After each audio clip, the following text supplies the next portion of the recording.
Welcome to Profound Conversations, a dynamic broadcast platform focused on building healthy communities. In an ever-evolving world, new ideas and transformative ways of being are the lights at the end of the tunnel.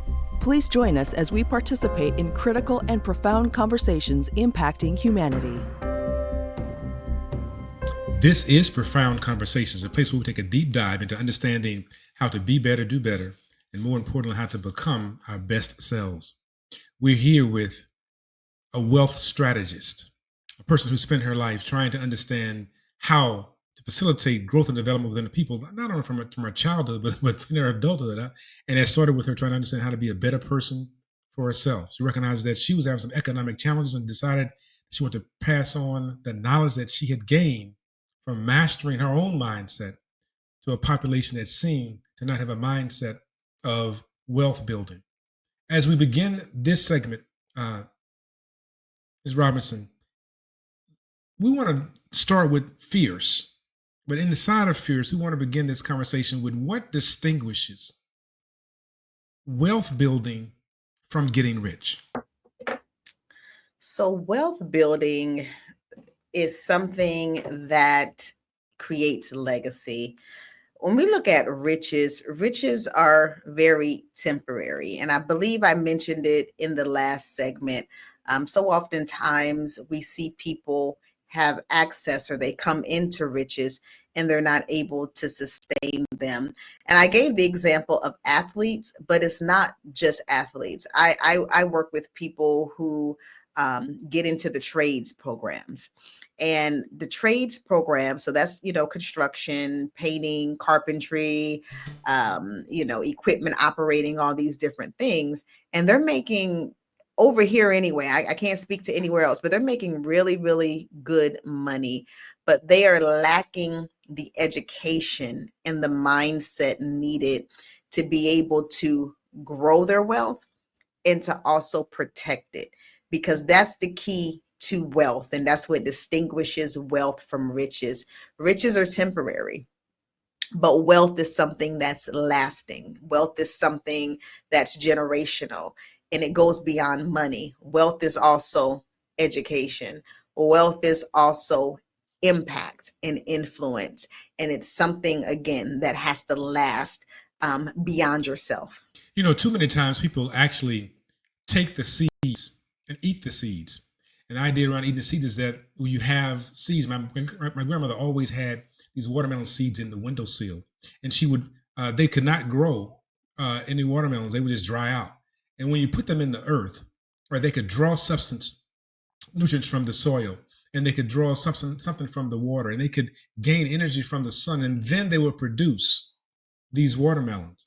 What you're talking about is this idea of a population getting seeds and eating them. However, not taking the seeds and planting them to create a harvest. How do we think about taking the seeds? Because not just eat it, not just get it right now, but how do we take the seeds and plant them? What is your model? Because your website and your folks, if you didn't hear the first segment, you need to hear the first segment. That's one. And secondly, you need to definitely go check out the website that you have. Tell us how to get to your website, because I'm blowing it up. But tell us how to get there.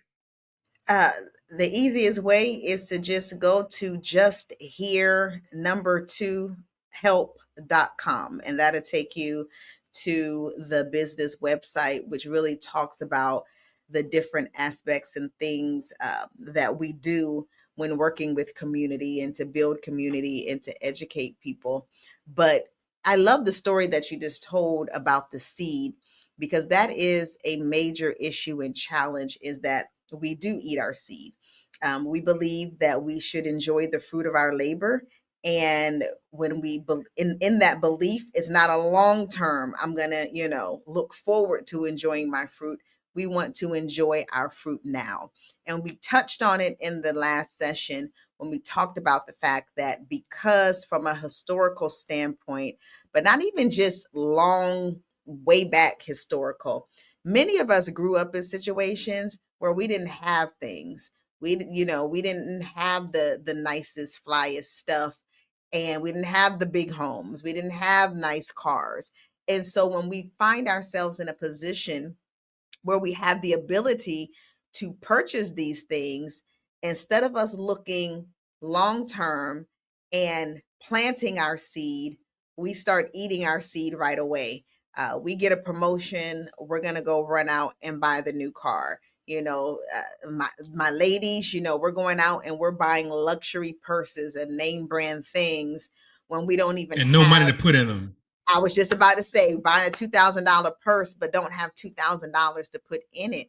And that's sad. And so what I educate people to do is to, first of all, again, start identifying ways that you can plant seeds. Start looking at your budget. And I understand that budgets are tight these days. There are some people who aren't just living from check to check. My financial advisor, Dr. Lynn Richardson, she talks about living from check to Monday, where there's people who get paid on Friday and they have just enough money to pay their past due bills to get them caught up current, have enough money to go out, do whatever their thing is, and by Monday they're broke. It's not even the next Friday and payday. So we're beyond living from check to check and we're barely making it to Monday. But again, we got to have a mindset shift. And so what I educate some of my clients, I'm working with a client right now, and that's their situation. They're making decent money, but they don't see any type of reprieve. And so I'm working with them to identify things that you're paying for that you don't need to be paying for. If you looked at your statement, you would see subscriptions that you're paying for on a monthly basis for stuff that you don't even use or that you don't need. Cut it.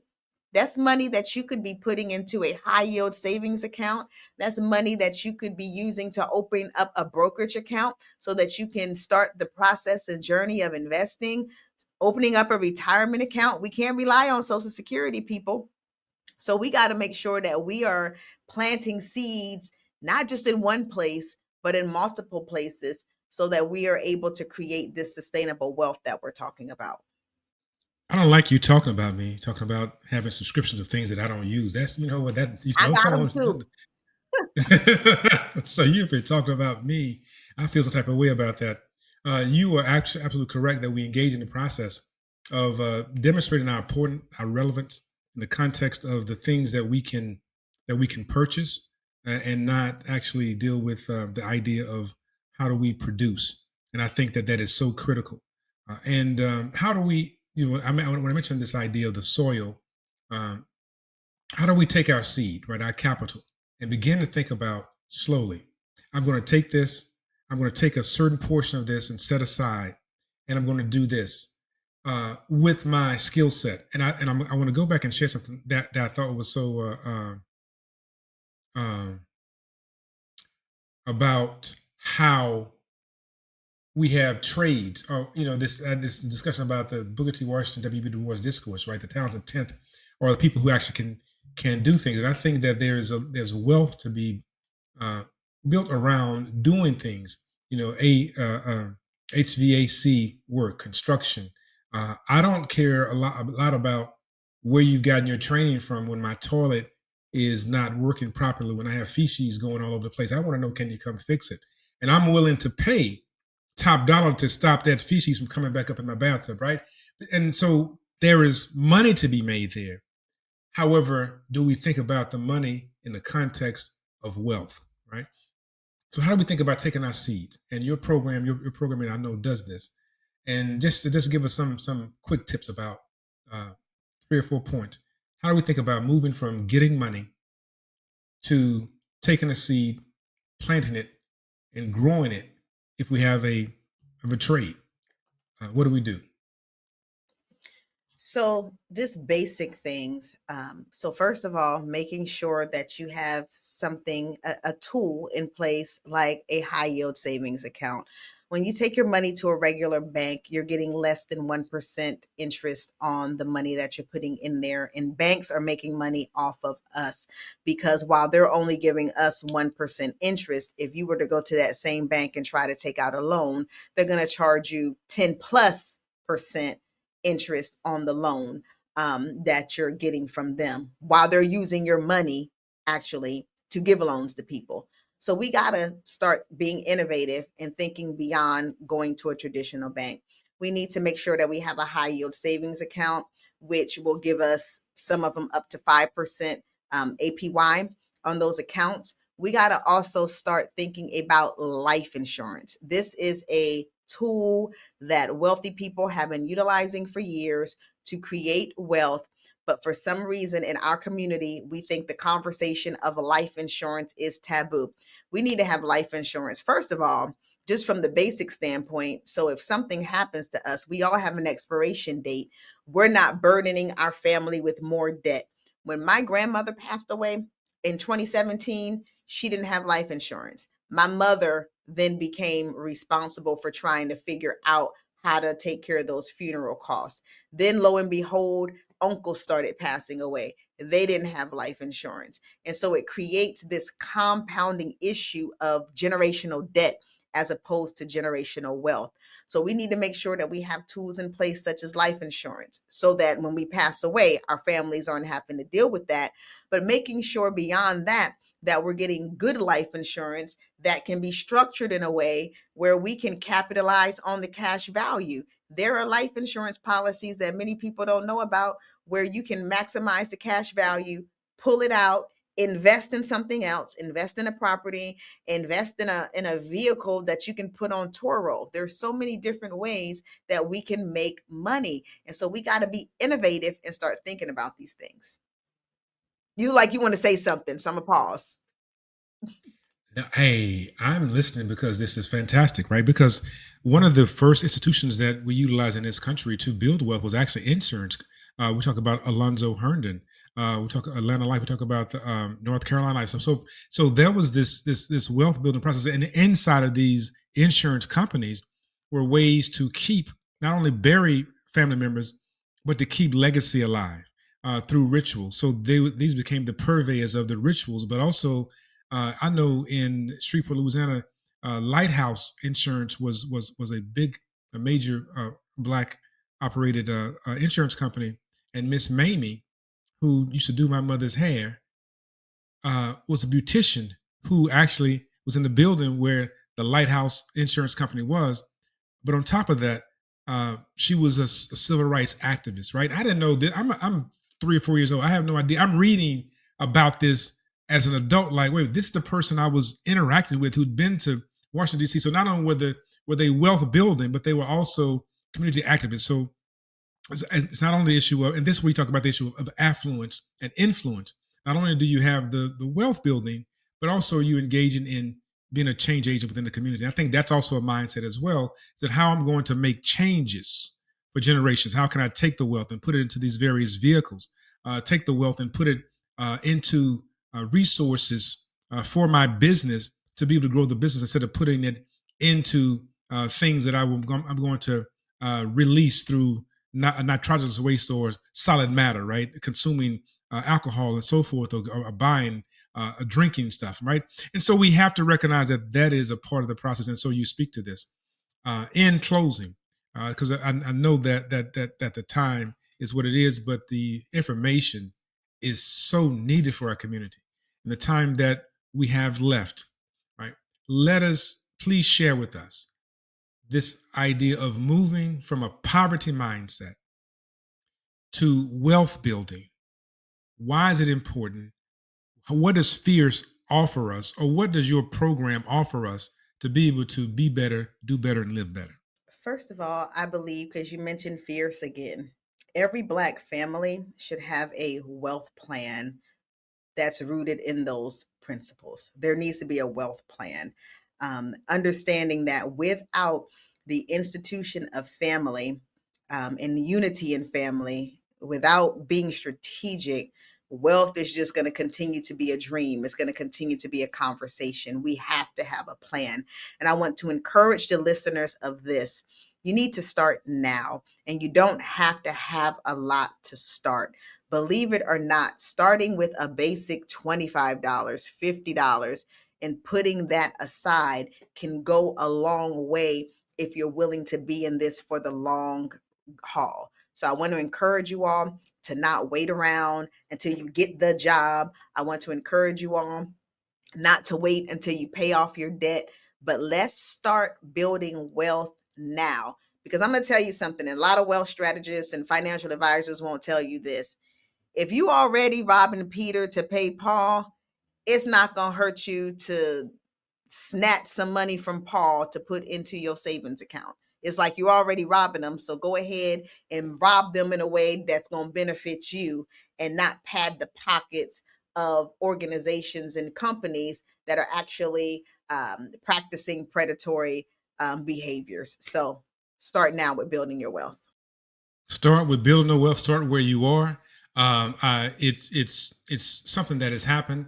Ms. Robinson, that in our community, in the indigenous population, there is tone teams, right? These lending groups that not only can we put them in the various vehicles, but what are your thoughts about actually having these investment groups where people can put money together and begin to loan one another money from this group? That you come up with a business plan, you share that particular plan, and then you get that particular money for the cycle, but you have to put the money back into the pot, and the pot, it keeps growing and gets bigger and bigger. So it goes around the circle for for a year or so. So after a while, you have this wealth building pot that people can draw from, to build from. I think that we can also do that. I think that's what our community did also, is that we borrowed from one another.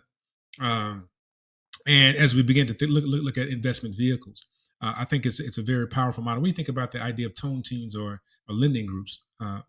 I think that those are, yes, I think those are powerful tools in building wealth. Of course, everyone has to ensure that they are doing their part and that they are following the guidelines of the group. I want to pitch out there, though, the use of life insurance for the same thing. Because here's the reality: if we all can come together and get a policy and put money into this policy, when we're taking loans out of that, the policy is still compounding interest. When we're in these other types of groups and the money's just in a bank or wherever it is, you pull it out, it's gone. But if it's in a life insurance policy that's structured properly, when you start pulling that money out and giving loans to the different members, that policy is still compounding interest as if that money is still there, which is keeping the wealth building, is keeping it flowing, and it's creating more opportunity for the members of the group. That's it. All right. Thank you for that. Be sure to take a look at, I know it as the wealth building site. And the wealth building site is jmichellerobinson.com. JMICHEL